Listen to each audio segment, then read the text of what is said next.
día. Bien. Bueno, Gonzalo, hermano en Cristo, amigo, y él es de Uruguay. Ahora les va a contar bien dónde vive. Pastor allí en Uruguay, está haciendo la obra junto con su familia. Y el Señor está intensificando nuestra comunión, nuestra relación y nuestros deseos de caminar juntos con una sola meta, que es honrar a Cristo y que Cristo sea formado en nosotros y nosotros podamos colaborar con el Señor para que Cristo también sea formado en otros. Amén. Mejor no sabe lo peligroso que está en un micrófono a mí. Bueno, muchas gracias por estar, por invitarme, por poder acompañar a Juan, agradecido al Señor. Los hermanos de Uruguay sabían que venía, así que les mandaron saludos. Mi familia también les manda mucho cariño. Nosotros con mi esposa vamos a cumplir 27 años de casados, tenemos 3 chicas, que ya no son chicas, son grandes.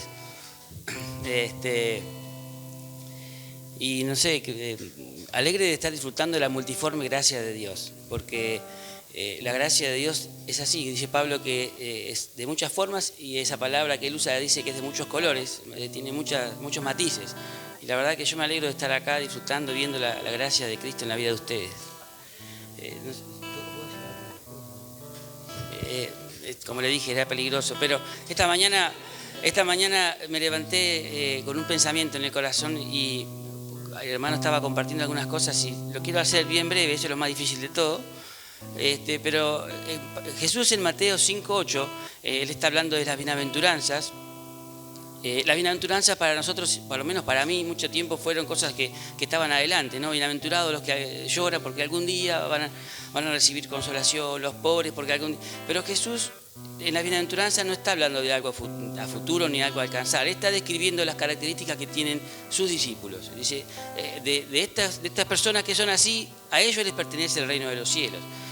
El reino de los cielos está compuesto por personas con estas características, de esta manera, son misericordiosos, hacen pasar la miseria del otro por su propio corazón y hacen algo al respecto, reflejan la vida de Cristo. Y cuando llega a 5:8 él dice, bienaventurados los de limpio corazón, porque ellos verán a Dios. Y nosotros habitualmente asociamos la limpieza de corazón con el pecado, ¿no? Pero el corazón se ensucia de muchas maneras. El corazón en la Biblia se refiere al centro vital de nuestra existencia, a todo lo que somos como personas, todo lo que manifiesta nuestra vida. Y Jesús en Lucas 21:34 hace una referencia y él dice, mirad por vosotros mismos, es decir, tengan cuidado, cuídense, que vuestros corazones no se carguen de glotonería, de embriaguez y de los afanes de esta vida. Y cuando usted mira por un cristal que está limpio, usted puede ver hacia el otro lado. Pero cuando ese cristal se va ensuciando, llega a un punto que cuando uno mira, lo único que ve es su propio reflejo. Y realmente para nosotros tener comunión con el Señor y tener comunión los unos con los otros, necesitamos mantener limpio nuestro corazón, porque eso es lo que nos permite ver al Señor, ¿no? El hermano hablaba de cuidarse en la vida, en el diario andar, no distraerse, y la verdad que me hizo pensar que esto que estaba en mi corazón esta mañana tenía que decirlo, así que bueno, fui breve. Muchas gracias. Gracias, Gonzalo. Yo me hubiera sentado y hubiera escuchado a Gonzalo, y creo que ustedes hubieran salido ganando, pero de acá, Mar del Plata, si hubiéramos todos escuchado a Gonzalo. Bueno, para mí es un placer poder verte, Hernán. Creo que la última vez que estuve aquí fue cuando 4 o 5 meses. Disfruté mucho el tiempo de comunión, el tiempo. Creo que lo más importante no es lo que yo venga a decir. Seguramente no voy a decir nada nuevo de lo que ya Hernán y los demás pastores constantemente nos ministran. Yo disfruto el hecho de estar juntos, de venir delante de la presencia del Señor, procurando, como decía Gonzalo y los hermanos, con un corazón totalmente limpio, y el único importante en esta mañana es Él. Amén. La semana pasada estuve compartiendo algo en un encuentro unido allí en la zona sur, y le decía, se terminó el tiempo de las superestrellas, se terminó el tiempo de los llaneros solitarios, es el tiempo de la iglesia, y donde Cristo tiene que estar ocupando el lugar que le corresponde, que siempre le ha correspondido, que es el lugar de cabeza de la iglesia, de Señor de la iglesia, y nosotros siervos inútiles si hacemos lo que debemos. Yo digo, no llego a ser ni siervo inútil, porque ni siquiera hago lo que tengo que hacer, de eso estoy totalmente seguro. En esta mañana yo quisiera abrirles mi corazón más que nada. Yo no soy un predicador, ustedes lo saben, soy un pastor que me urge en mi vida en cuanto a relación con el Señor. Tengo una gran carga, una gran preocupación por mi propia vida. Yo entiendo de que nosotros hemos sido justificados por gracia, de que nada merecía, que nada merezco, ni nada voy a merecer. Dios nos trató en base a su gracia en el pasado, nos trata en base a su gracia en el presente y nos trata en base a su gracia en el futuro. Nunca voy a merecer porque la gracia es favor inmerecida. ¿Hay alguno que cree que merece aquí? ¿Verdad que no? No.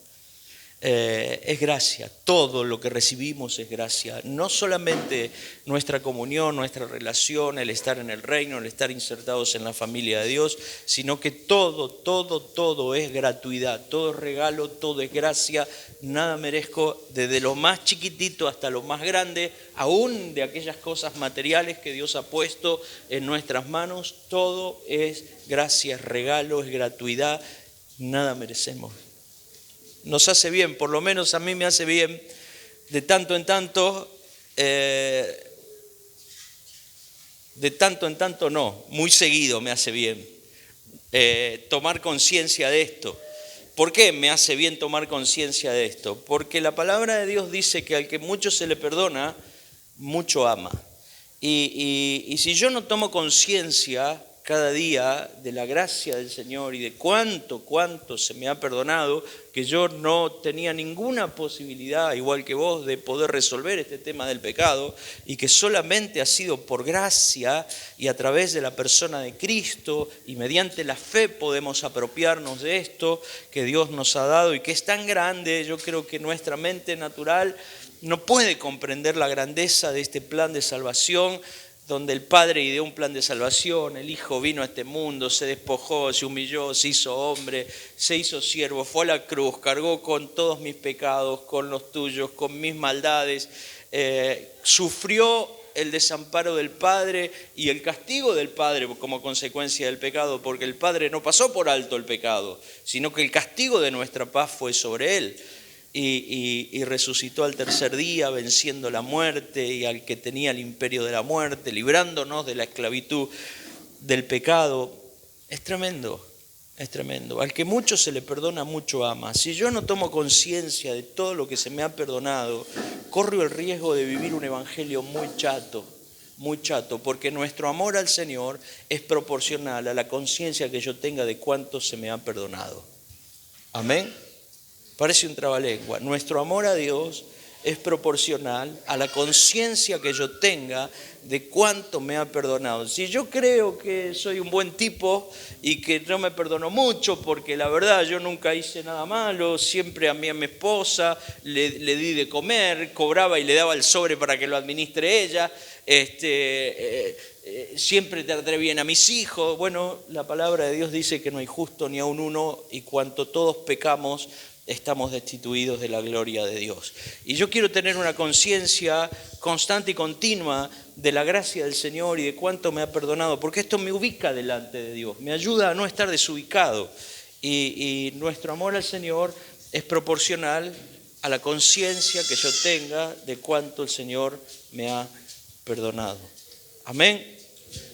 Así que yo quiero simplemente abrir mi corazón sobre algunos pensamientos.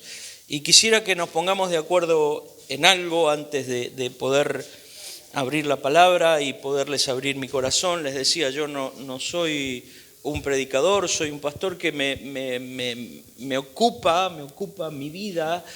Quiero honrar al Señor, quiero vivir una vida que honre al Señor, amarle como Él quiere que le amemos. Obviamente que no somos perfectos, ¿verdad? Pero nuestro amor a Dios, el primer y gran mandamiento, amarás al Señor tu Dios con todo, y ni un cachito para nadie más, y amarás a tu prójimo como a ti mismo, y toda la ley se cumple en estos 2 mandamientos. Así que a mí me urge, yo tengo lo primero que me preocupa es mi propia vida de relación con el Señor. Pero como soy pastor, también me ocupa la salud de mis hermanos, de la iglesia, de aquellos que Dios ha puesto en relación conmigo, y de poder sencillamente colaborar con el Señor, y me preocupa la salud y la vida de la iglesia, porque soy pastor. No soy evangelista que uno va, predica y se va, sino me relaciono, me involucro con la vida de mis hermanos, y me ocupa y me preocupa la salud de la iglesia. Y esta palabra tiene que ver con esto, un poquito, algo que Dios fue trayendo a mi corazón, y que fue cambiando un poco la apreciación de lo que es la obra del Señor, y un poco reenfocarnos en lo que es la iglesia. Y esto de ponernos de acuerdo, nosotros recontra sabemos esto porque lo hemos visto en los encuentros de discipulado, en los grupos chicos, en la relación personal. Nosotros sabemos que la iglesia no es el salón, ¿verdad? Esto es un salón multiuso que con mucho esfuerzo ustedes hicieron, y que es un lugar muy bonito donde nos reunimos para rendir culto al Señor, para estar juntos, pero que la iglesia no es esto, que la iglesia somos cada uno de nosotros, ¿verdad? ¿Estamos de acuerdo en esto? Pero se nos pegó este hecho que cuando el domingo estamos por salir para el salón, y alguno te pregunta, ¿dónde vas? Algo está mal. Algo se desenfocó, porque nosotros lo sabemos esto, pero nos desenfocamos, y tenemos que hablar realmente de acuerdo a lo que creemos, y tenemos que ser coherentes, ¿verdad? Entonces, si yo digo que voy a la iglesia, y si yo soy la iglesia, no puedo ir a la iglesia. Me voy a reunir con los hermanos, voy a dar culto al Señor con los hermanos, con un pedacito de la iglesia, porque este es un pedacito de la iglesia local en La Ferrere, pero la iglesia del Señor es vasta, está compuesta por hombres, por mujeres, por niños, por adolescentes, por familias que han puesto su fe en Cristo, que se han arrepentido, que viven arrepentidos, que han pasado por las aguas del bautismo, con todo lo que encierra el bautismo espiritualmente, de morir juntamente con Cristo y resucitar juntamente con Él, para no vivir más para mí, sino para aquel que murió y resucitó por todos nosotros, y que son llenos del Espíritu Santo, conscientes de nuestra pobreza, de nuestra incapacidad, de nuestra debilidad, de nuestra inoperancia, de nuestra vulnerabilidad. Esto que compartía Gonzalo, que las bienaventuranzas tiene que ver con esto de que los discípulos lloran, se desaniman, se desilusionan. ¿Te pasa o me pasa a mí solo? Te pasa. Hay tiempos donde ni siquiera puedo emitir una palabra delante del Señor y solamente llorar. O porque me estoy encontrando con Él, y muchas veces porque el desaliento, el desánimo viene a mi vida, y necesito estar en su presencia y a sus pies. Así que nos ponemos de acuerdo en esto, de que somos la iglesia. Amén. Y yo quisiera que vayamos a Mateo capítulo 16, versículo 13, un pasaje muy conocido por todos nosotros, donde el Señor ahí le pregunta a Pedro y a los que estaban juntamente con Pedro, ¿ustedes quiénes dicen que yo soy? Había ahí un interés del Señor en saber lo que pensaba la gente de que Él, quién era Él, y luego le pregunta a los discípulos, ¿ustedes quiénes dicen que yo soy? Así que dice el versículo 13, viniendo Jesús a la región de Cesarea de Filipo, preguntó a sus discípulos diciendo, ¿quién dicen los hombres que es el Hijo del Hombre? Y ellos le dijeron, unos Juan el Bautista, otros Elías, otros Jeremías o alguno de los profetas. Primero, qué visión distorsionada de Jesús. una visión totalmente distorsionada de Jesús. Es importante que nosotros tengamos una visión clara de quién es Jesús para cada uno de nosotros. Y les dijo: ¿y vosotros quién decís que soy yo? Respondiendo Simón Pedro, le dijo: tú eres el Cristo, el Hijo del Dios viviente. Entonces le respondió Jesús: bienaventurado eres, Simón, hijo de Jonás, porque esto no te lo reveló carne ni sangre, sino mi Padre que está en los cielos. Y yo también te digo que tú eres Pedro, y sobre esta roca edificaré mi iglesia, y las puertas del Hades no prevalecerán contra ella. Hasta aquí nomás. En Efesios capítulo 1, versículo 23, dice la Escritura que nosotros somos, la iglesia es el cuerpo de Cristo, que Cristo es la cabeza y que Él es la plenitud de la iglesia, la plenitud de aquel que todo lo llena en todo. Amén. Así que algunas reflexiones sobre estos pasajes. Primero, tener una visión clara de quién es Jesús. Estos hombres que respondieron en principio tenían una visión muy distorsionada de la persona de Cristo. Pues si yo no tengo una visión clara de quién es Jesús, mi vida va a ser una vida que va a andar a los tumbos. Pero si yo veo por el Espíritu, y hay luz y hay revelación. Nadie puede llamar a Jesús Señor si no es por el Espíritu de Cristo, por el Espíritu Santo. El que revela a Jesús en nuestra vida es el Espíritu Santo. El que revela que Jesús es el Señor de nuestra vida es el Espíritu Santo. Y al Señor se lo conoce por revelación. Así que después le pregunta a Pedro: ¿y ustedes quiénes dicen que yo soy? Y Pedro le dice, en un arranque de revelación, que él se pensaba que era virtud de él, y lo que menos era virtud de Pedro, no era virtud de Pedro, sino que le dice: tú eres el Cristo, el Hijo del Dios viviente. Y frente a esta declaración, el Señor le dice: bienaventurado Pedro, porque esto no te lo reveló ni carne ni sangre, sino mi Padre que está en los cielos. No se puede tener una visión clara de quién es el Señor a menos que el Espíritu Santo traiga esa iluminación interior, revele la palabra, revele a Cristo en nuestra vida, para que podamos realmente vivir a la altura de lo que Dios espera de nosotros. Así que al Señor se lo conoce por revelación, no es a través de la razón. La razón me sirve. Yo puedo pensar la palabra, yo puedo entender la palabra, pero llega un momento en el andar con el Señor que la razón termina y se terminó, y es necesario caminar por fe y caminar a través de la revelación, la guía, la ministración, el ministerio del Espíritu Santo en nuestras vidas. Amén. Y le dice el Señor: y yo también te digo que tú eres Pedro, y sobre esta roca, no como los católicos dicen sobre Pedro, sino sobre esta declaración de que Jesús es el Señor de nuestra vida, de la historia de la iglesia. Sobre esta declaración yo edificaré mi iglesia. Primero, la iglesia la edifica Él. Si Él no edifica la casa, en vano trabajan los edificadores. Si Él no cuida la casa, en vano vela la guardia. ¿Verdad que a veces yo lo digo por mí?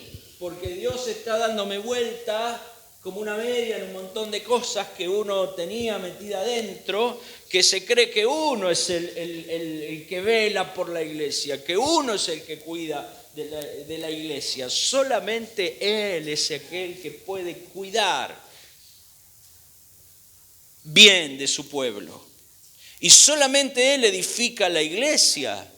Algunos pensábamos, bueno, yo soy el que cuido la iglesia, el cuidador de la sana doctrina, el cuidador. Solo Él, yo tengo que ocuparme del trabajo que Él me encomendó, pero primeramente de estar con Él, de poder escuchar a Él, de tener un vínculo con Él. Y le dice que Él iba a edificar, y dice, mi iglesia. La iglesia es de Él, de nadie más. A mí, yo casi no tengo pelo, pero los pocos pelos que me quedan se me ponen de punta cuando escucho decir a algún pastor, bueno, mi iglesia, es mi iglesia. ¿Desde cuándo es el dueño de la iglesia que dice mi iglesia? La iglesia es de Él, solamente Él la puede guardar, solamente Él la puede edificar a través de su Espíritu y a través de hombres que son llenos del Espíritu y que viven bajo la guía y la dirección del Espíritu Santo. Amén. Y le dice, solamente en esta iglesia las puertas del Hades no van a prevalecer. En aquella que está fundamentada en Cristo, en aquella que Él se involucra a cuidar, a edificar, porque es de Él, dice Hechos 20:28, que Él la ganó, la compró con su misma sangre. Él es el que es dueño de la iglesia, Él la edifica, Él la cuida, y sobre esta iglesia edificada, sobre esta declaración, sobre esta roca, sobre Cristo como Señor de todas las cosas, las puertas del infierno no prevalecerán contra la iglesia. Ahora, la iglesia somos cada uno de nosotros. ¿Quién edifica tu vida? ¿Quién edifica la iglesia? ¿Verdad? Él se comprometió a edificar tu vida. Él se comprometió a guardar tu vida.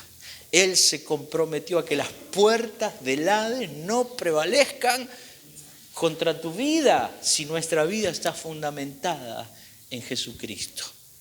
Amén. Así que la iglesia no tiene nada que ver con denominaciones. Yo personalmente creo que Dios está haciendo algo y que estos últimos tiempos van a estar marcados por lo menos por esto, de que el Señor va a pasar por arriba denominaciones, el Señor va a pasar por arriba estructuras religiosas y va a levantar una iglesia que esté compuesta por relaciones espirituales.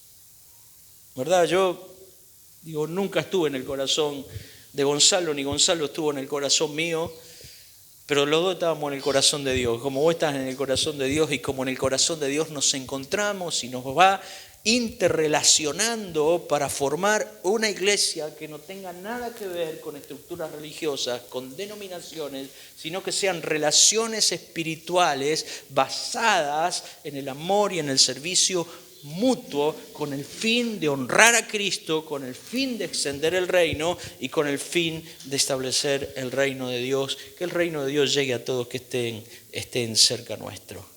Amén. Así que no tiene nada que ver con denominaciones, ni con estructuras religiosas, ni con edificios, ni con salones.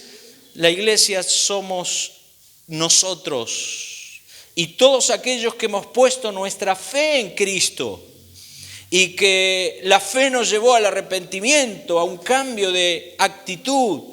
Y el cambio de actitud no solamente se manifestó en el arrepentimiento, sino en el bautismo, donde dijimos, voy a morir juntamente con Cristo por la fe y voy a resucitar una nueva vida para no vivir ya más para mí, sino para aquel que murió y resucitó. Es lo que decía el apóstol Pablo, el amor de Cristo nos constriñe. No dice ni el poder, ni lo que Él me da, ni lo que puedo obtener, es el amor. Cuando el amor de Cristo traspasa nuestro corazón, cuando la gracia es revelada por el Espíritu Santo en nuestra vida y entendemos por el Espíritu que es amor, puro amor que yo no merecía, ni merezco, ni voy a merecer, y que la gracia me pone en un lugar de privilegio que yo no merezco delante del Señor, ¿verdad? Así que el bautismo, yo digo, necesito recordar el significado del bautismo constantemente, que moría mi propia vida juntamente con Cristo, para ahora vivir para Él y no para mí. Y esto lo tengo que recordar, por lo menos a mí me pasa constantemente, porque el viejo Juan, ese quiere hacer lo que quiere hacer lo que le gusta, quiere y el nuevo Juan, el que fuese creado según Dios, el que tiene la simiente de Cristo adentro, el que procura ser lleno del Espíritu Santo quiere vivir de acuerdo a la voluntad de Dios, y hay una lucha constante ahí, constante. ¿verdad? Uno a veces dice, me entrego a Cristo y se terminaron las dificultades. Empieza a haber una lucha adentro donde o hago lo que quiero o hago lo que Cristo quiere. Pero cuando somos atravesados por el amor de Cristo, voluntariamente y responsablemente, vamos a la cruz para no vivir nosotros, sino que Cristo viva su vida en cada uno de nosotros. Amén. Nosotros necesitamos actuar consecuentemente a lo que decimos. Esto de que voy a la iglesia, no, yo soy la iglesia. Por lo tanto, si yo soy la iglesia, tengo que actuar consecuentemente a lo que yo soy. Hay diferentes expresiones en la palabra de Dios acerca de lo que es la iglesia para referirse a lo que somos nosotros. Por ejemplo, en Efesios capítulo 1, versículo 23 dice que la iglesia es el cuerpo de Cristo y Cristo es la cabeza y Él es la plenitud de aquel que todo lo llena en todo. Si Cristo no es la plenitud de tu vida y de mi vida como iglesia, mi hermano, nada nos va a hacer sentir pleno, nada nos va a satisfacer por más que activemos religiosamente, por más que hagamos un montón de actividades que tengan que ver con la vida cristiana, pero aquel que llena nuestra vida, aquel que nos hace sentir plenos, satisfechos, constante y continuamente, es Cristo. Y si no es Cristo, nada ni nadie podrá satisfacer mi vida y la tuya. Él es el pan de vida y Él mismo dijo, aquel que come de mí jamás tendrá hambre. Amén. Mi oración constante es, Señor, yo fuera de ti no quiero que nada me satisfaga. Que yo no necesite otra cosa para estar feliz. Miren, lo digo como aquel que lucha todos los días por esto, no como aquel que lo alcanzó. Pero entiendo lo que dice el apóstol Pablo, que en Él habita corporalmente toda la plenitud de la deidad y vosotros estáis completos en Él. Y yo tengo que creer esto, que fuera de Cristo no necesito más nada para sentirme pleno, satisfecho, contento, alegre, que fuera de Él yo no quiero que nada me satisfaga y yo no necesite más nada para estar feliz y contentos, solamente la persona de Cristo. Y esta figura de que Cristo es la cabeza de la iglesia y nosotros somos su cuerpo, habla de nuestro vínculo, nuestra vida rendida a la voluntad de Cristo, que la mente de Cristo sea la que gobierne nuestra vida, pero también habla de la iglesia como cuerpo y habla de nuestra relación, de nuestro vínculo, que pertenecemos a un mismo cuerpo, que somos miembros de un mismo cuerpo, sujeto a una sola voluntad y sujeto a una sola cabeza, y ningún miembro trabaja para sí mismo, sino que cada miembro y cada órgano del cuerpo trabaja en función del cuerpo para que el cuerpo realmente esté sano, pleno y pueda manifestar la plenitud de vida. Amén. Por ejemplo, también hay otro pasaje en 1 Corintios 3:16 donde nos habla de que nosotros somos templo. En 2 Corintios 6:16, miren, hay tantos cambios tan importantes entre el antiguo pacto y el nuevo pacto.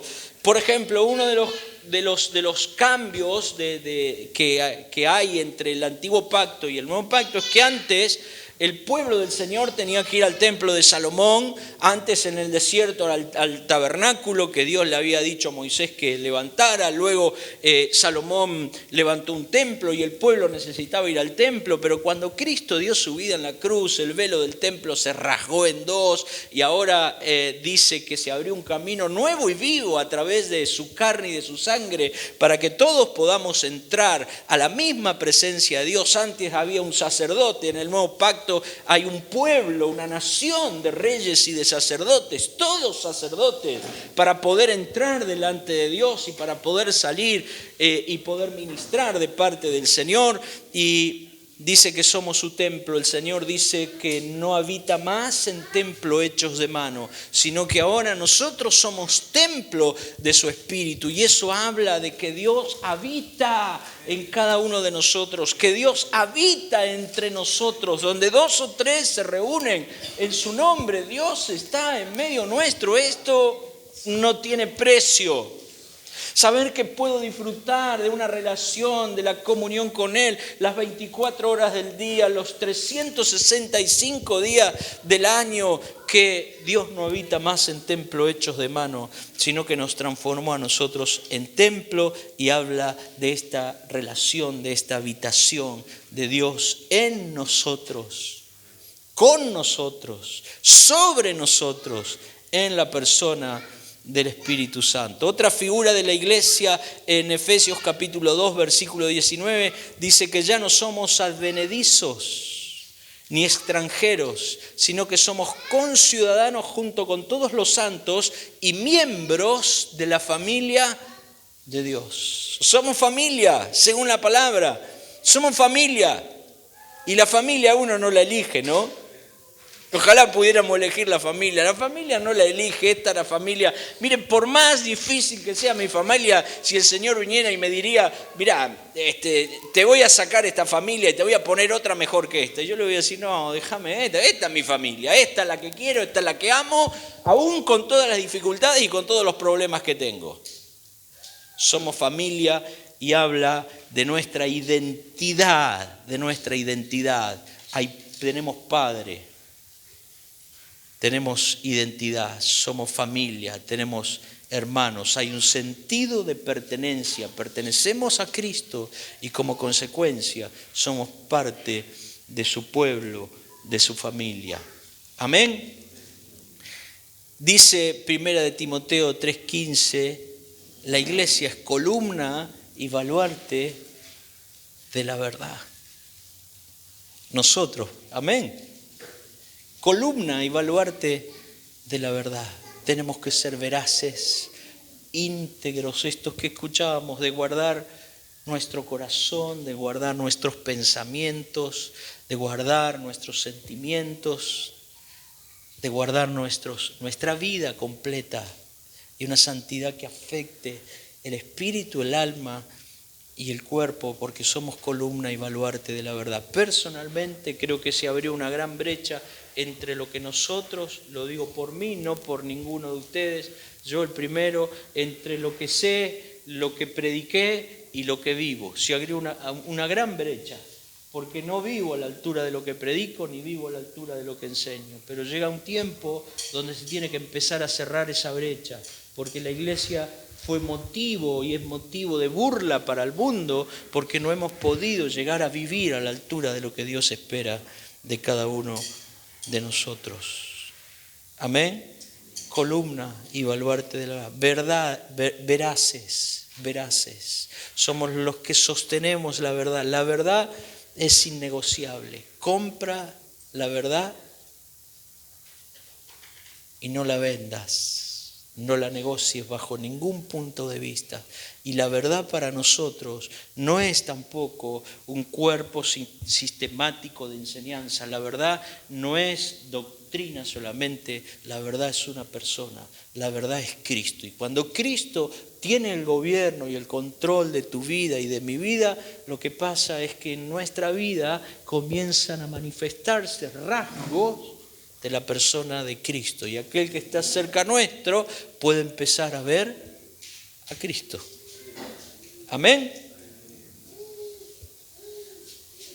Bueno, también dice la iglesia es el pueblo del Señor. Eso nos identifica a nosotros,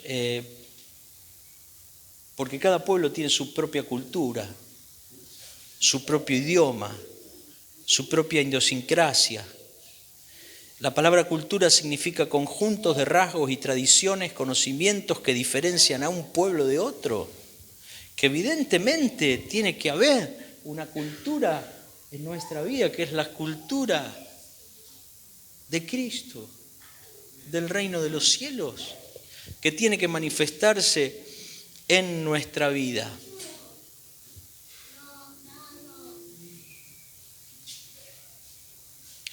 Hay una definición de la iglesia que yo quiero ir metiéndome en el tema y terminar dentro de muy poquito, que a mí me impactó revisando un poco esto.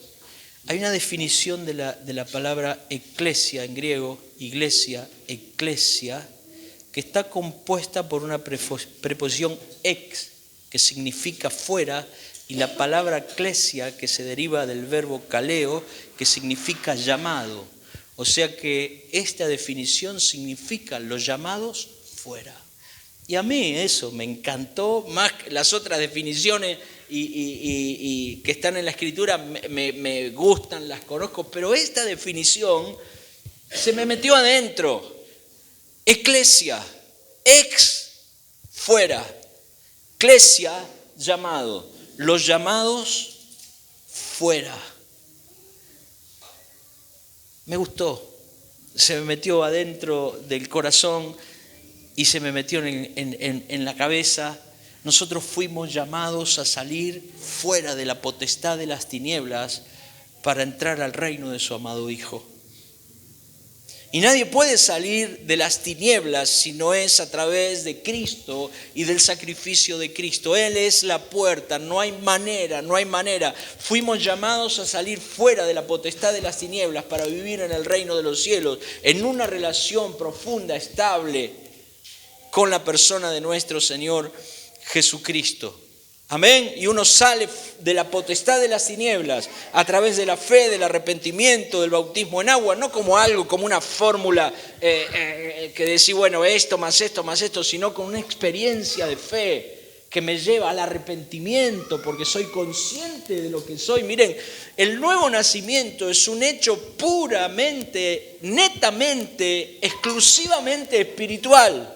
No tiene nada que ver con la razón, es totalmente espiritual. Es cuando el Espíritu Santo viene a nuestra vida y nos da conciencia de pecado y nos muestra cómo somos y cómo Dios nos ve, pero también nos dice cuál es el camino, que es Cristo, el único camino para alcanzar misericordia para el pecador arrepentido. Así que la única manera de salir fuera de la potestad de las tinieblas para entrar al reino de su amado Hijo es a través de la fe, de la experiencia de fe, de la experiencia del arrepentimiento. Miren, yo no creo en un arrepentimiento de un día, de levantar la mano y un día me arrepentí. Los que decidieron seguir a Cristo viven arrepentidos, vivimos arrepentidos. Amén. Vivimos arrepentidos, en una experiencia del bautismo donde morimos juntamente con Cristo para vivir para Él, y la plenitud, la llenura del Espíritu Santo para poder vivir el reino de Dios en toda su plenitud, para que Cristo no sea palabra solamente, para que Cristo sea vida también en cada uno de nosotros. Es el Espíritu Santo el que produce esto, que el Evangelio no sea una religión, que el Evangelio no sea doctrina, que el Evangelio no sea forma, que el Evangelio no sea algún texto que yo recuerdo día tras día y recito, que el Evangelio no sea reunionismo, sino que el Evangelio sea una realidad, una revolución en mi espíritu, en mi alma, en mi vida, en cada lugar donde yo me mueva pueda vivir esa realidad de Cristo. Y eso lo da la persona del Espíritu Santo habitando en, con y sobre nosotros. Amén. Fuimos llamados a salir fuera del individualismo para vivir comunitariamente. Uno puede ver, la iglesia primitiva salió del individualismo. Aquellos que tenían mucho, dice que compartían sus bienes para que en la abundancia de pocos sea suplida la necesidad de muchos. Y aquellos que tenían propiedad, dice que las vendían, ponían el dinero a los pies de los discípulos y los discípulos administraban para que no haya ningún necesitado en medio de ellos. Fuimos llamados a salir del individualismo para vivir en una vida comunitaria. No había ningún necesitado en medio de ellos. Y ustedes van a decir, bueno, pues se trata de vender ahora. No se trata de vender, se trata de recuperar este espíritu, de que esto pueda estar presente en nuestra vida. De que hoy en esta cultura dominante, individualista, donde no le importa lo que le pasa al de al lado, ni a los que gobiernan, ni a los que ejercen justicia, no le importa. Para el Estado somos un número, no le importa si tenés para comer o no tenés para comer. Para Dios no sos un número, no somos un número, somos sus hijos. Dice en Juan capítulo 10 que Él es el buen pastor y conoce a sus ovejas, conoce la realidad de cada uno de nosotros. Amén. Salir del individualismo para vivir en forma comunitaria y poder compartir no solamente nuestra vida, sino aquellas cosas que Dios ha puesto en nuestras manos para que administremos, para que no haya ningún necesitado en medio de nosotros, que la abundancia de poco supla la necesidad de muchos. Amén. Fuimos llamados a salir fuera de la indiferencia para vivir en el amor práctico, ya no más indiferentes a la necesidad del otro, espiritual, emocional y física, sino para vivir en el amor práctico. Todo aquel que ha sido llamado por el Señor y que tuvo una experiencia con Él, tenemos que saber que ahora fuimos llamados a vivir centrados en Él y centrados en el prójimo. Amén. Que yo tengo que salir de la indiferencia. De lo que pase a mi alrededor me tiene que afectar. Constantemente Jesús dice que veía, la palabra dice esto, que Él veía las multitudes desamparadas y dispersas y se compadecía de ellas, porque las vio desamparadas y dispersas como ovejas que no tienen pastor. Y también si uno va a la Escritura encuentra que casi todos, no sé si todos los milagros que Jesús hizo fueron hechos afuera, y en todos lo que marcó el hecho de que Jesús vaya y ministrara un milagro, una sanidad, el resucitar a un muerto, ha sido que vio y se compadeció de lo que estaba pasando. La compasión viene, si no tengo ojos para ver. Vieron, hay una frase que no está en la Biblia, pero que ojo que no ven, corazón que no siente. Cuando uno ve, nuestro corazón se llena de compasión si Cristo está obrando en nosotros por la persona del Espíritu Santo. Fuimos llamados a salir fuera de la indiferencia para vivir centrados en el Señor y en el otro. Fuimos llamados a salir fuera de la naturalidad para vivir en la sobrenaturalidad. Miren, uno de los males de la iglesia es que hemos naturalizado todo. Todo lo naturalizamos, todo lo que es sobrenatural lo hemos naturalizado. Ya sabemos, venimos al culto a veces casi por inercia. Y ya sabemos quién va a predicar, sabemos qué es lo que va a suceder, 20 minutos de alabanza, un momento de un poco más quieto de lo que nosotros llamamos adoración, y después viene la ofrenda, y después viene la palabra, y después de la palabra ministramos y después nos vamos a casa y hemos naturalizado cuando todo lo que Dios ha hecho es sobrenatural, es espiritual, y tenemos que salir de la naturalidad para entrar en la sobrenaturalidad de Dios. Fuimos llamados a salir de la naturalidad para entrar en la sobrenaturalidad de Dios. El nuevo nacimiento es un hecho sobrenatural. Les decía, es un hecho espiritual, es el Espíritu Santo trayendo luz a nuestra vida, el perdón de nuestros pecados, la limpieza de lo que nos... Sobrenatural. Que alguno vino y te tiró un tacho de sangre encima del Señor para que vos te sientas lavado de tus pecados. No, pero cuando ponemos la fe en Él y cuando nos arrepentimos y vamos a Él reconociendo nuestra condición de pobreza, de pecadores, la misericordia de Dios se manifiesta y es como si alguien sacara una carga pesada de nuestra vida. y sentimos que el perdón viene a nuestra vida y nos sentimos limpios, sobrenatural, el nuevo nacimiento, la conversión es un acontecimiento espiritual y sobrenatural. La llenura del Espíritu es algo totalmente sobrenatural. Que Dios decida enviar su Espíritu y llenarnos, habitar en nosotros, creados por Él, la criatura llena del Creador, algo sobrenatural. La manifestación del Espíritu Santo en nuestra vida es algo totalmente sobrenatural. El culto es algo sobrenatural, es un acontecimiento espiritual. Cuando en espíritu y en verdad decidimos honrar juntos al Señor, dice que Dios habita en medio nuestro. El cielo se junta con la tierra cuando rendimos culto. El Señor está en medio nuestro. Necesitamos recuperar la expectativa, la fe de que cuando Dios estaba en algún lugar, en la persona de Cristo, siempre sucedían cosas. Y si Dios está en medio nuestro, siempre van a suceder cosas. Los endemoniados son liberados, los paralíticos caminan, los ciegos ven, los leprosos son limpiados, los muertos son resucitados y los pobres son evangelizados, son impactados por el ministerio del Señor en medio nuestro. Amén.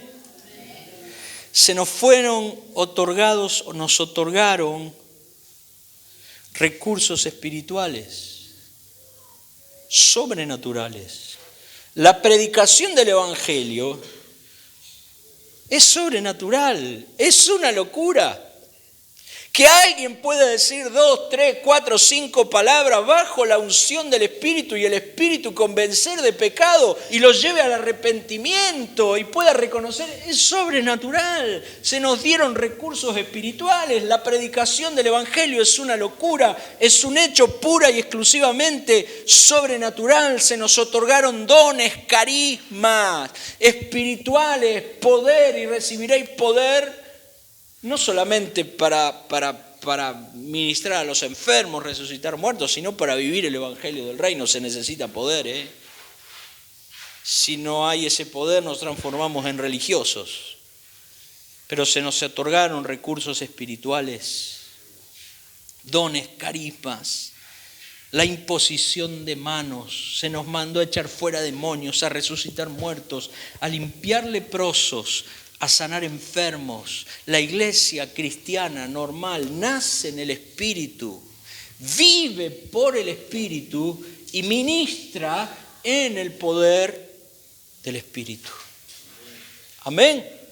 La iglesia cristiana normal vive por el Espíritu, nace por el Espíritu, vive por el Espíritu y ministra bajo el poder del Espíritu. Se nos otorgaron recursos espirituales y sobrenaturales. Amén. ¿A quién? ¿Y quién es la iglesia? Qué bueno, qué buena noticia. Qué buena noticia. Por eso hay que desinstalar esa idea cuando nos decimos voy a la iglesia. No voy a la iglesia si soy la iglesia. Y si alguno se enoja, ¿viste qué pasa cuando alguno se enoja y dice me voy de la iglesia? ¿A dónde vas a ir si vos sos la iglesia?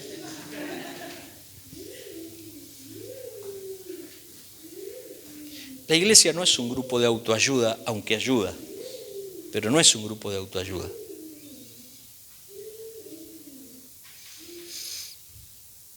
La iglesia no entretiene gente, no entretenemos gente. Amén. Ni es un grupo de autoayuda, ayudamos, amamos, servimos, pero no necesariamente es un grupo de autoayuda y no entretenemos gente. La gente no tiene que estar entre nosotros para entretenerse.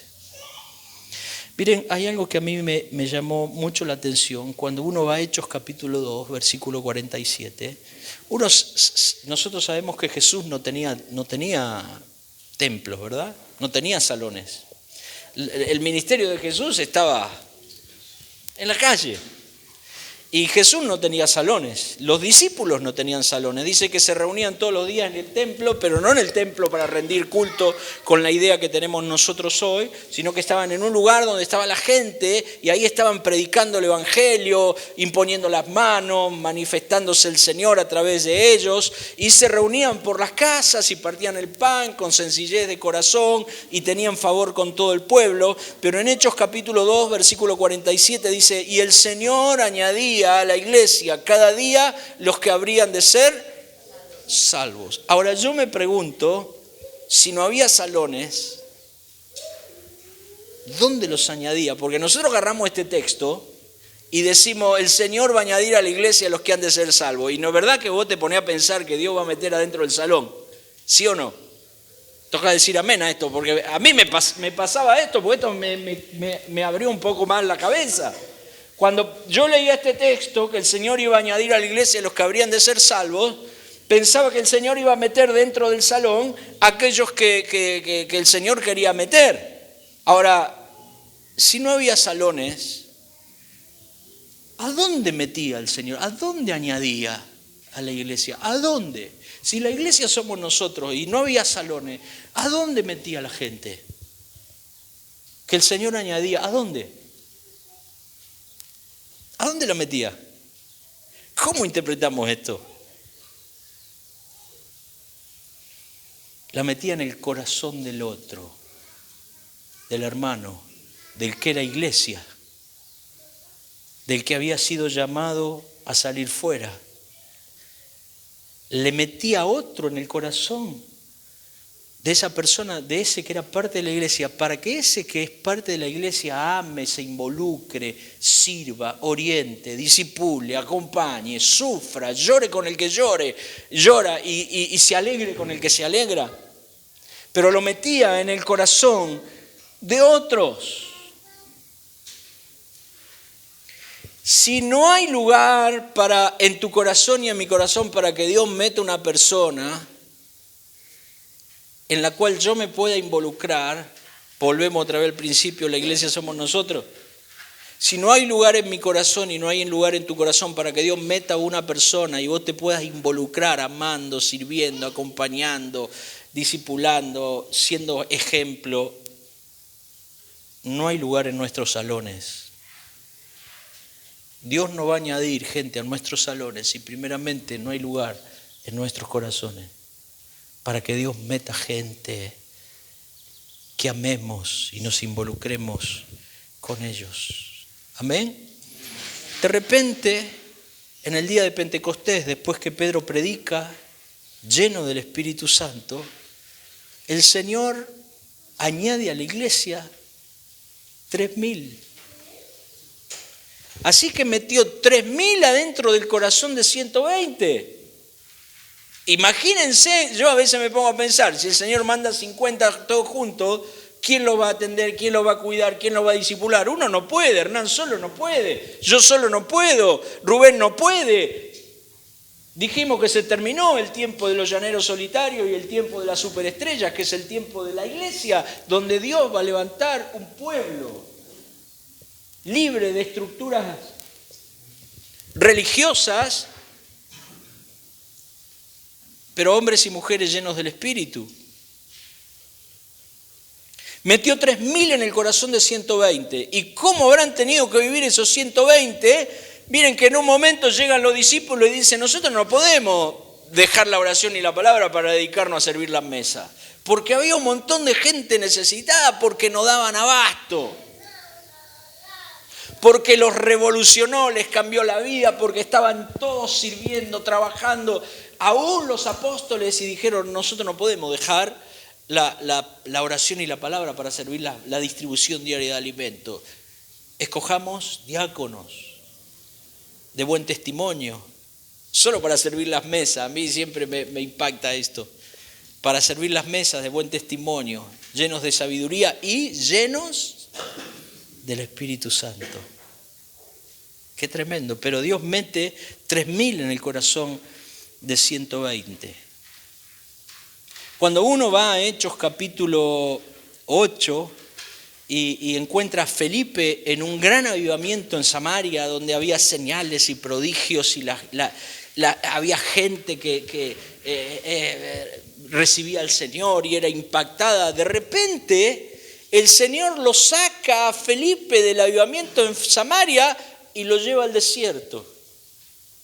Yo me hubiera quedado a vivir en el avivamiento en Samaria y le hubiera dicho al Señor, me sacá de acá para llevarme al desierto, para encontrarme con un etíope eunuco. Pero el Señor hace estas cosas. Y todo el movimiento espiritual que sucede para uno, solo para uno, que saca a un hombre como Felipe del avivamiento y lo lleva al desierto para uno solo. Pero el Señor metió en el corazón de Felipe a un eunuco etíope que iba camino de la importancia de uno, que Dios pueda meter uno en tu corazón y en mi corazón. No lo llevó a un gran evento, no lo llevó a un gran, a uno recuperar la sencillez de la obra. Uno es importante para Dios. Es que uno para Dios es un gran evento. Amén. Miren, cuando uno va a Hechos capítulo 9, ahí el Señor aparece un tal Ananías, que creo que no aparece más en la Escritura, pero el Señor habla y otra vez todo un movimiento sobrenatural. Dios trae una palabra de ciencia, habla con Ananías, le dice levántate, ve a la calle derecha, a tal lugar, a tal casa, toda una palabra de ciencia y de revelación, y le dice allí hay uno que está orando, y Ananías tiene una discusión casi con el Señor, pero que persigue a los hermanos, mirá, vos andá porque yo ya traté con yo le he mostrado cuánto le es necesario padecer por causa de mi nombre, así que andá. Así que Ananías llegó a la casa donde estaba Saulo de Tarso y le dice, hermano Saulo, el Señor me envió para que recibas la vista, así que imponiendo las manos, miren todo el movimiento carismático y sobrenatural para uno. Yo digo, Ananías ni idea tenía quién era ese Pablo y qué es lo que iba a hacer el Señor con ese. Por eso nosotros no tenemos ni idea lo que Dios puede hacer cuando activamos a otro, en el sentido de que Dios lo mete dentro de nuestro corazón y nos involucramos y amamos y servimos y discipulamos. Y el Señor mete en el corazón de Ananías, lo mete porque Pablo no se va enseguida. Dice que se quedó con los discípulos en Damasco por un tiempo. Dice que mete a Pablo en el corazón de Ananías. Y todo un movimiento sobrenatural para uno solo. En el capítulo 10, Cornelio estaba en la azotea, Pedro estaba en la azotea de Simón el Curtidor, tiene una visión, vienen a buscarlo, otra vez todo un movimiento sobrenatural. Vieron que la iglesia es sobrenatural, no es natural. Y lo vienen a buscar a Pedro y el Espíritu Santo le dice, anda. Y lo sacó a Pedro de ese momento de éxtasis, o el momento de éxtasis era para ese momento, y lo lleva a la casa de Cornelio. Y mete en el corazón de Pedro a Cornelio, a su familia. Y Pedro, todos se desinstalaron, se desacomodaron, cuando Dios mete una persona en el corazón de ellos. Estaban dispuestos a dejar todo y ahí es donde Dios los enviaba. Amén.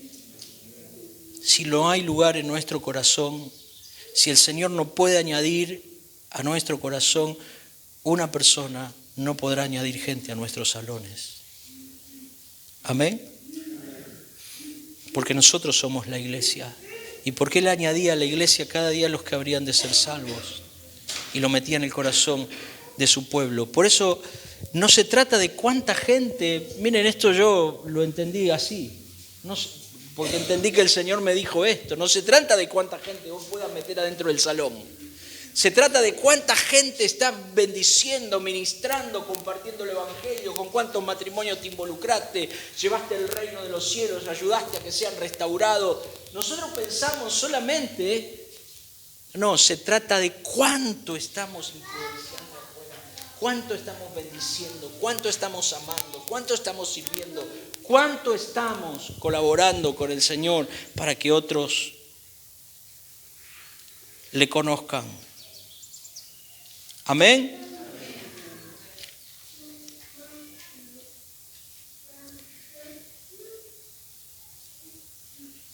La obra de Dios no solamente pasa en el salón. Lo más importante pasa afuera. Amén. Termino con esto. Tres tragedias que vivimos como iglesia. Tal vez no sea la realidad nuestra, pero creo que un poco, yo lo digo por mí, de alguna manera todos nos contaminamos un poco con estas tres tragedias. La primera es creer, el diablo nos hizo creer y nos hizo decir, aunque nosotros decimos saberlo, creer que el edificio es la iglesia y no nosotros. Nos corrió el eje. Por eso decimos, ¿dónde va el domingo a la mañana? Voy a la iglesia. Y de alguna manera se instaló, aunque yo sé, pero se instaló. No vamos a la iglesia, somos la iglesia. La primera tragedia es creer que la iglesia es el edificio y no nosotros. Y eso, cuando eso se instala en nuestra vida, nos da ciertas libertades no es tan importante y que yo viva de alguna manera, porque si la iglesia no soy yo, cuando estoy cerca de una persona, si la iglesia soy yo y estoy cerca de una persona, cuando la persona me ve a mí, ¿qué está viendo? ¿Qué está viendo? ¿Parte de la iglesia? ¿Parte de la iglesia? ¿Verdad? Parte de la iglesia. Porque somos una parte de la iglesia. Entonces, cuando yo no creo, o cuando yo creo que el edificio es la iglesia y no soy yo, me tomo ciertas libertades total. Y cuando hablamos, mucha gente habla de la iglesia, hermanos, hablan con tanto desparpajo, a veces mal, con crítica. Yo soy parte de esto. Yo soy parte de la iglesia. Y eso me tiene que llevar a vivir una vida en Cristo que refleje el carácter de Cristo, que refleje la persona de Cristo, porque cuando la gente está cerca mío, tiene que ver a Cristo y tiene que ver que somos la iglesia. ¿Amén? La segunda tragedia, yo les decía, se abrió una gran brecha entre lo que sabemos y lo que vivimos, y que es importante que esa brecha se cierre entre lo que nosotros sabemos, predicamos y lo que vivimos, para que la gente pueda ver en nuestra vida a Cristo y pueda ver su cuerpo, la iglesia. La segunda tragedia de la iglesia es creer que es más importante lo que hacemos que lo que somos. Y no es más importante lo que hacemos que lo que somos. El servicio que honra a Dios es el que se desprende de lo que somos, ¿verdad? Entonces, como hay tanta necesidad entre nosotros de gente que sirva, cualquiera puede venir a servir, cualquiera que no esté convertido y asiste a 2 o 3 reuniones y se muestra servicial, puede encontrar lugar entre nosotros para servir. Pero el servicio que honra a Dios es el que se desprende de lo que somos, vidas tratadas a la misma imagen de Jesús, conformadas a el único gran propósito de Dios es que seamos conformados a la imagen de Cristo y que el servicio se desprenda de ahí. Nunca es más importante para Dios lo que hacemos que lo que somos, siempre es más importante lo que somos que lo que hacemos. Como hay tanta necesidad de gente que sirva, yo lo digo por mi propia realidad, entonces viene uno, 2 o 3 reuniones y se muestra servicial y se muestra dispuesto, pero no está tratado. Yo diría hasta a veces, no sé si está convertido, yo no soy quien para juzgar eso, pero los frutos clasifican el árbol. Por los frutos los conoceréis, ¿verdad? Entonces de repente viene alguien a la congregación a Wilde y como estamos tan necesitados de gente que sirva, y 2 o 3 reuniones, y se ve que el tipo tiene ganas de servir, porque hay cierta realización personal en el servicio, ¿verdad? Donde uno se siente como que está, hay ahí en el fondo un poco. Y le empezamos a dar lugar, no a los más espirituales, sino a los que más sirven, o a los que más se predisponen a ser serviciales. Y en el tiempo comienzan a tomar lugares de influencia entre nosotros, no los más espirituales, sino aquellos que son más activistas, más activos, más serviciales. Se puede servir y no ser espiritual, pero no se puede ser espiritual y no servir. ¿Se entiende? Parece un trabalengua esto.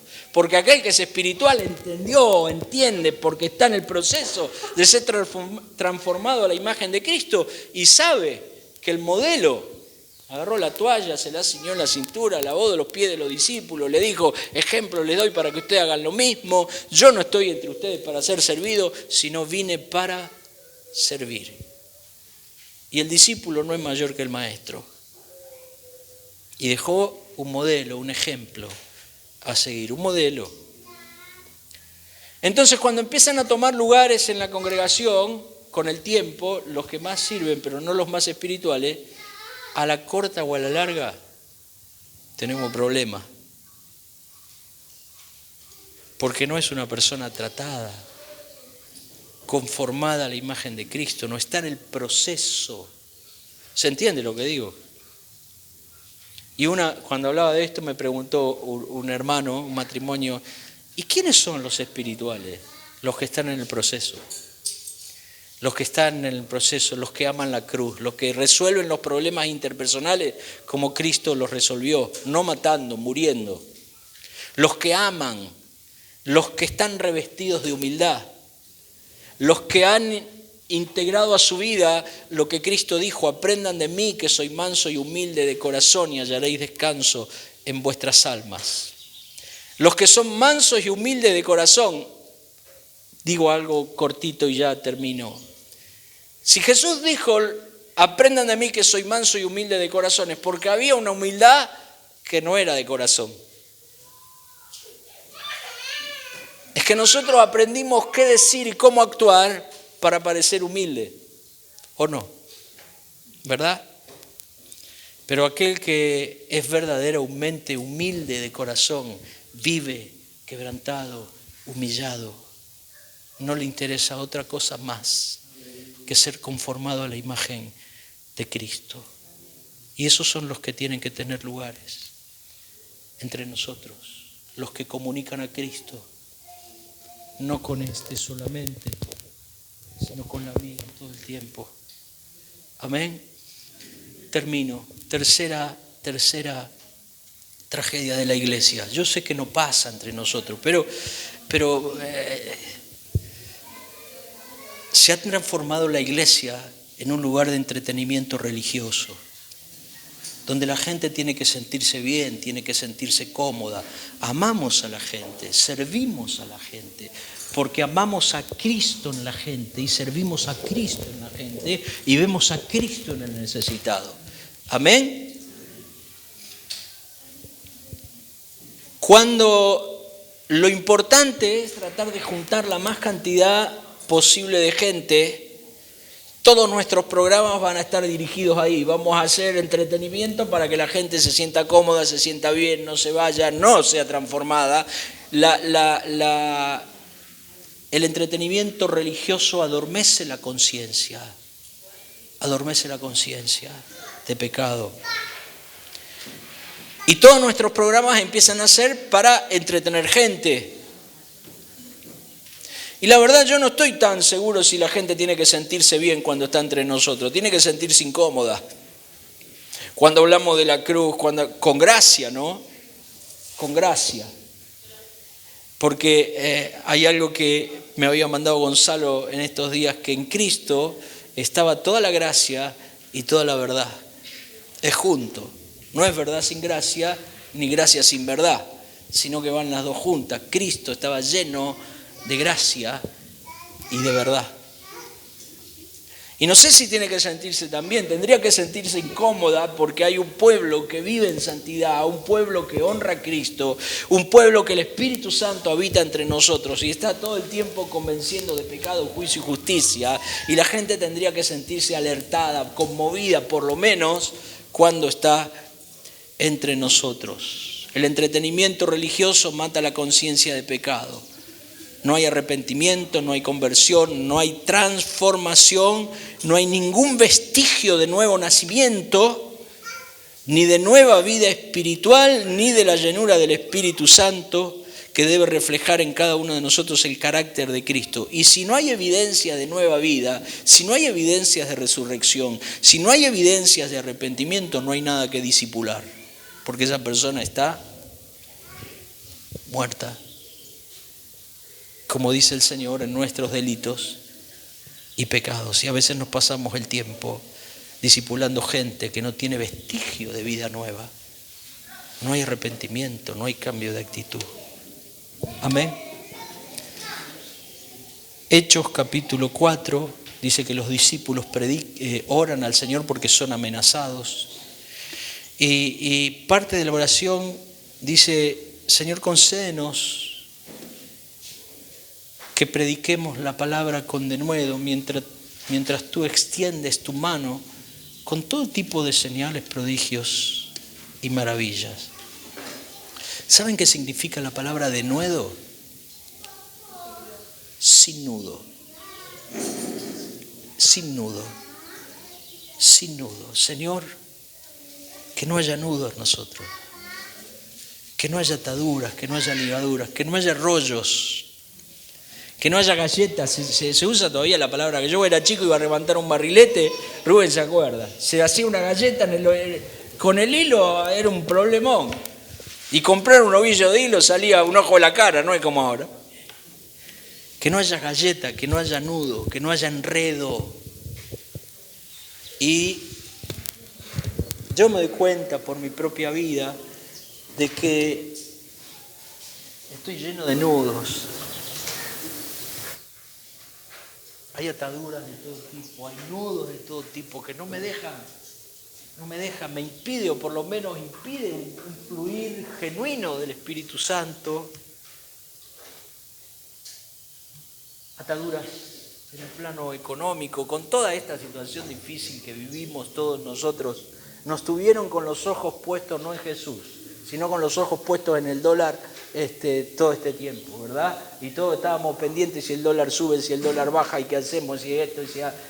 Mi hermano, la verdad, tu vida y mi vida no depende del valor del dólar. Tu vida y mi vida no depende de un gobierno que esté de turno. Tu vida y mi vida, obviamente que yo quiero otra cosa. Pero nuestra vida no depende de un plan económico y monetario de turno o exitoso. Nuestra vida depende pura y exclusivamente de Él. Estamos en sus manos. Él prometió darnos sustento y abrigo. Él prometió darnos lo que necesitamos. Él prometió que si buscamos el reino de Dios y su justicia, todo lo demás será añadido. Dios no tiene problema ni con el oro ni con la plata, tiene problema conmigo, que no me termino de rendir, que no termino de creer, que no termino de confiar, que estoy todo el tiempo dudando y tratando de resolver con mis propias fuerzas, ataduras en esa área, ataduras espirituales. Porque el pecado sin resolver le da autoridad al diablo. Cuando el pecado no es resuelto, le da autoridad al diablo y termina ligando nuestra vida a las tinieblas. El ocultismo, si lo hemos practicado y no hemos renunciado. Bueno, practicado, algunos dicen yo no soy pan ni may, pero yo he conocido a gente que se ha entregado a Cristo, pero que en algún momento incursionó porque tenía una necesidad en el ocultismo, y incursionó buscando una solución, pero que hasta que no renunció y confesó al Señor y sacó la fe de ahí, la puso en el Señor, no era libre. Y puede ser eso, y yo no sé si puede ser, la verdad no tengo una teología y una doctrina para cada cosa que pasa. La vez pasada hablaba con un pastor que somos amigos y estamos relacionándonos también, y hablábamos de esto, y él me preguntaba, ¿puede estar un cristiano endemoniado? Y qué sé yo no tengo una doctrina. de esto. Lo que sí sé que si yo hago un porcentaje de cuántas liberaciones ministré, digo, el 5% fue gente que estaba fuera de la iglesia y el 95% era gente que estaba dentro de la iglesia. Ahora, si está convertido o no está convertido, no sé, no tengo una teología de esto. Pero sí que muchas veces estamos atados, ligados por herencias familiares, por situaciones familiares, por situaciones emocionales. Estamos atados y nunca podemos arrancar como iglesia y ser lo que realmente el Señor espera de cada uno de nosotros. Amén. Cerramos nuestros ojos un momento.